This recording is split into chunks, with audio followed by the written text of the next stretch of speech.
Hello दोस्तों, आज का चैप्टर क्लास 7 सिविक्स चैप्टर 9 रहने वाला है। चलिए शुरू करते हैं अपना चैप्टर। सरकार क्या है और इसकी आवश्यकता क्यों है? सरकार लोगों का वह समूह है जो किसी देश की व्यवस्था चलाता है। इसके मुख्य कार्य निम्नलिखित हैं। कानून बनाना यानी लेजिस्लेटिव, समाज के लिए नियम और दिशा निर्देश तय करना सरकार का ही काम है। कानून लागू करना एग्जीक्यूटिव, इन नियमों को अमल में लाना और प्रशासन चलाना ये भी सरकार का ही काम है।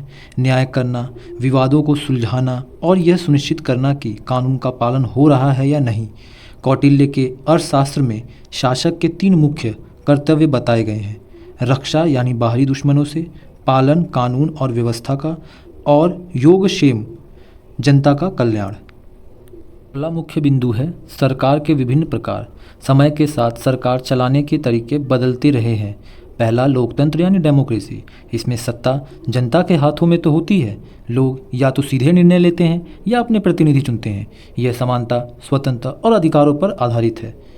राजतंत्र यानी मोनार्ची। इसमें राजा या रानी का शासन होता है। शक्ति अक्सर वंशानुगत होती है, जैसे पूर्ण राजतंत्र जैसे सऊदी अरब में है, या संवैधानिक राजतंत्र जैसे यूनाइटेड किंगडम में है। तीसरा है तानाशाही, डिक्टेटरशिप। इसमें एक व्यक्ति या छोटे समूह का पूर्ण नियंत्रण होता है। यहाँ जनता के पास कोई अधिकार नहीं होता, जैसे नाज़ी जर्मनी में हिटलर था। धर्मतंत्र यानी थियोक्रेसी, शासन धार्मिक कानूनों और धार्मिक नेताओं द्वारा चलाया जाता है, जैसे ईरान। अल्पतंत्र, सत्ता का नियंत्रण कुछ शक्तिशाली या धनी लोगों के हाथों में होता है। मुख्य बिंदु है लोकतंत्र के मूल सिद्धांत। भारत जैसे देशों में प्रतिनिधि लोकतंत्र है। इसके मुख्य स्तंभ हैं सार्वभौमिक वयस्क मताधिकार। हर वयस्क नागरिक जो 18 साल से ऊपर है उसको जाति, धर्म या लिंग के भेदभाव के बिना वोट देने का अधिकार है।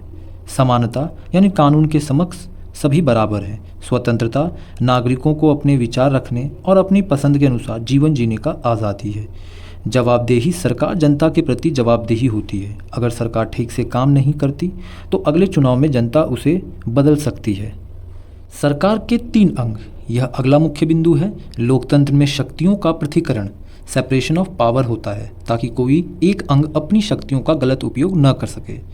जैसे भारत में है विधायिका यानी लेजिस्लेचर, कानून बनाती है। कार्यपालिका कानून को लागू करती है, जिसे हम एग्जीक्यूटिव भी कहते हैं। न्यायपालिका, जुडिशरी, कानूनों की व्याख्या करती है और न्याय सुनिश्चित करती है। पूरे पाठ का निष्कर्ष यही है कि लोकतंत्र आज दुनिया की सबसे लोकप्रिय शासन प्रणाली है, क्योंकि यह जनता के द्वारा और जनता के लिए काम करती है।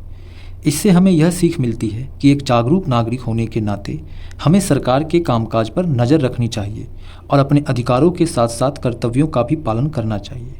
दोस्तों, अगर आपको यह वीडियो पसंद आई हो, अगर चैनल पर नए हैं तो प्लीज़ चैनल को सब्सक्राइब कर लीजिए। मिलते हैं अगले चैप्टर में।